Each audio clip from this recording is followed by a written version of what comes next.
All right, good morning everyone. Today's treatment day. Some of you have seen me in treatment before because we've done those videos, but we've not ever shown what leads up to treatment.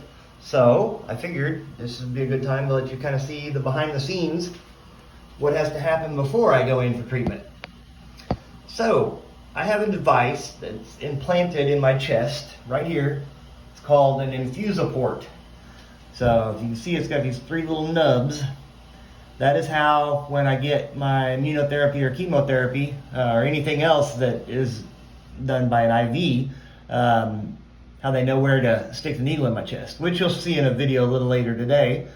But this is how it all starts. So I've got this cream here, lidocaine and prilocaine, that's kind of a numbing agent that we have to put on.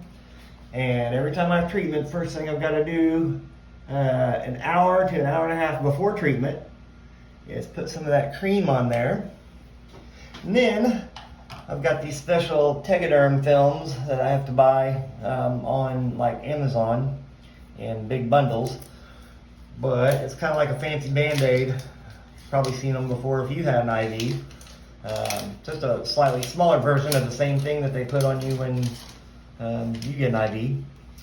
But basically, I peel the backing off this little guy, and it's got a window so I can see where I'm positioning it. And the objective is to make sure that as I apply pressure to the Band-Aid, medicine doesn't come out around the edges, and it stays equally spread around those little nubs where my port is. So, you guys can see, got pretty good dispersion of the medication. Once that's done, I gotta take a side and slowly peel this guy off. And now the port is gonna be ready in about an hour, hour and a half to be accessed.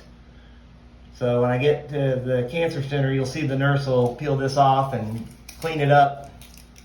That's why I don't feel the gigantic Huber needle that they have to use to access the port. It doesn't hurt when they stab me in the chest. So that's the first thing that we have to do. Now secondly, as you may or may not know, one of the joys of chemotherapy is it causes a lot of dental problems, like losing all your teeth. That's what happened to me. So the next step in my getting ready to go to treatment routine is putting my teeth in, which is such a fun thing to do. The grandkids love it. They think it's awesome to see removable teeth. I know some people are kind of freaked out about dentures, and I used to be, but you know, if you know me, you care about me, oh, you know how unhappy I was and how much pain I was in when my teeth were rotting. And having dentures is actually nice. I've had people tell me what a great smile I have. You know, something I haven't heard in years. Because I've finally got teeth.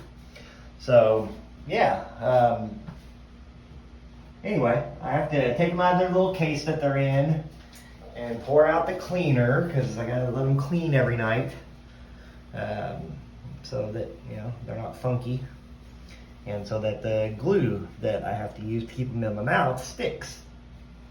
Which is what I'm doing right now, is making sure they're dry so that I can apply the glue. Toilet paper in it. For those of you that don't know what dentures are like or how this works, might be an interesting little how-to video for you. So I got a lower and I got an upper. Hopefully you don't need any further description on what the difference is in those two. Then I use a glue. I'm not going to show a brand, hopefully. Don't want to offend anybody if you don't use that brand, but I gotta apply a thin layer of this glue to the underside of my denture. And what it'll do is it'll allow the appliance itself to bond to my gums and stay there. Some people that have dentures have just their mouth and their denture is so perfectly aligned that it creates a suction when they put it in their mouth, and that suction is enough to keep it in place like all day, which is awesome. I really wish I had that good a fit. I don't, so I have to use this glue. There's nothing inherently wrong with the glue, like I don't mind it, except when it comes to taking them off, or taking them out for the end of the day, and then taking the glue off, because you got to peel it all off, otherwise it would like rot on the denture and be impossible to glue again. So you got to be careful with making sure you put the exact right amount on there, because if you put too much, it's going to be impossible to get out of your mouth. If you put too little, then in an hour and a half, the appliance is going to come loose. So I got my upper ready to go. It goes in, get a little push. Ta-da! I have upper teeth now. Sometimes that's all you need, because if people see the upper teeth, they just assume you have lower teeth. So you can walk around. My face naturally sits kind of like this. But we're going to go full out today, uppers and lowers.